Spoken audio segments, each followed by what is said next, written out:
Carol, it seems like one of the most common questions that we have from our clients is about generations. Definitely. And we like to talk about those, and I think that we've got somebody with some questions today that we can answer. Okay, these obviously, to most people, are just absolutely adorable, cute golden doodles. They're so cute. These are in fact F1Bs. Yes, yes. Okay, so what makes these so different than any of the other generations? Well, number one, they're Smeraglia Goldendoodles, and they're smalls, and they're red, and they're stinking Perfect. adorable and perfect. And, But on my that gosh, note, I want to eat notice them up. same type, same blocky head, prominent stop, beautiful coat. So I gotta have me a pup. even though they are smalls and they're a different color, we still have this same Smeraglia type, this same look that we're going for no matter what the doodle is. You know, we've been talking about our original vision, and everything we do has to go back to that original vision, and that has to do with the hybrid vigor. We still have that to breed and create such a precious, beautiful puppy like this. It takes 2 generations. The first thing that has to happen is that you have to have an F1 parent, an F1 breeding, or you could never get an F1B. And then you take that F1 parent, in this case, their mommy was Rosetta, okay? And she was the daughter of a golden retriever, Kelsey, and Chili, her father. And then we had Rosetta. Now, Rosetta wasn't near this dark. There's no way that you can really get an F1 this dark. If you, whenever we bred Kelsey to Chili, there were a few puppies in the litter that were darker, but remember, English golden retrievers are our parent breed. So to even breed Kelsey to Chili, the colors were going to kind of be faded, a little lighter, not near this dark.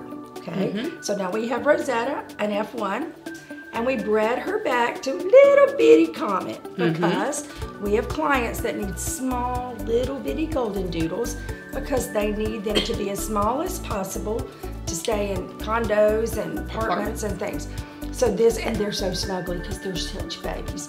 All right, so it took us a long time to accomplish this.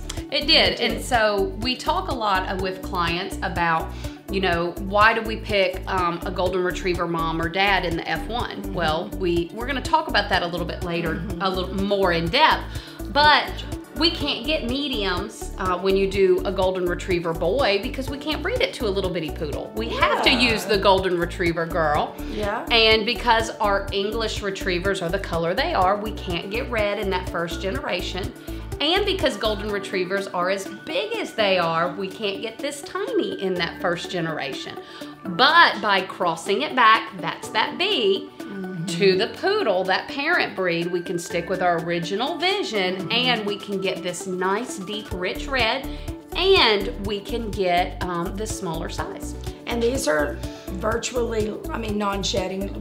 We don't ever say 100%, but F1B generation, they are the most allergy-friendly, low to non-shedding. If you contact us and you tell us that you have dog allergies, we will know where to direct you. Now, this F1B we would feel the most confident with, but we've also had, we had a video where we talked about F2BBs, F1BBs. We're gonna talk more about it, but we want you to understand, this is the first, this is the F1B. So we have the F1, and then that's our first generation, and then the F1B is a second generation. And we want you to understand that and look at these codes, look at these puppies. The temperament, the hybrid vigor is there. The look is constant, it's cohesive. Personality, confident, outgoing, we absolutely love them. The reason that we were able to get this dark, rich red color is because Rosetta had a parent. her father that was very dark. And so when we decided, when it was time to breed her, we took her back to Comet, who is like a 9-pound little bitty poodle boy, and he is this dark. So the genetics lined up in such a way that we doubled up on that red, and we got all red. I know Dark some red. of you have been waiting a long time. Now listen, you have to be on our waiting list a long time to get a small F1B red, so please don't, when you see this, call up and say, I want that puppy tomorrow. Some of these families waited a year for these puppies, and so that's because it takes a lot of work and effort. Absolutely. It does. And I want to make another point that I had made in an earlier segment that you can trust the advice of our staff, because if you will see, even within the very same litter, you are going to have a little bit different coat types. Yes, this little girl in the middle, is that a little girl? It's No, a that little It's a little boy. I'll turn around. He's Yeah, no, got see a little their bit face. curlier coat. Now I have clients that say, I want very, very curly. I love that plush teddy bear look. And then some clients ask for a looser, wavy look. And look at that. It is very obvious who's got a little bit of curlier coat and who's got the looser wavy. I think Meredith, in this litter we have 3 loose wavies and one little curly. And look at that. And it's adorable. And you know, it makes sense because he is the smallest. And his dad was really tiny like that too. Andy's got a little bit more curl. So he's taking after dad a little bit. Well, another note on trusting the staff too is in pictures, you can't always see the size that's differences. very hard. And so for a client who calls in and says, I live in an apartment and I need to make sure this puppy's gonna stay as small as possible, even if you're looking for more of a loose coat, if Trisha or one of the girls up front says, yeah, but I think green is gonna be the better option for you because size-wise, he's gonna be more in line. With Rosetta being 33 pounds and Comet being 5 pounds, these puppies can range. I said 9. I thought he was 9. He's 5. He is tiny. He's a little bitty guy. Okay, when I was looking at his weight chart, I thought I saw, I really need to be wearing my glasses. Well, then they can range anywhere between the 2 parents. Most of them are gonna be right in the middle, but some can be really tiny like their dad. So for someone who's looking for that, our girls, you can see with these 2 puppies that these are 2 boys distinctly different sizes. So odds are this one's gonna be a bit bigger. So they're gonna steer you in the direction of the puppy that's gonna best meet your needs. And we do a temperament evaluation on the puppies too.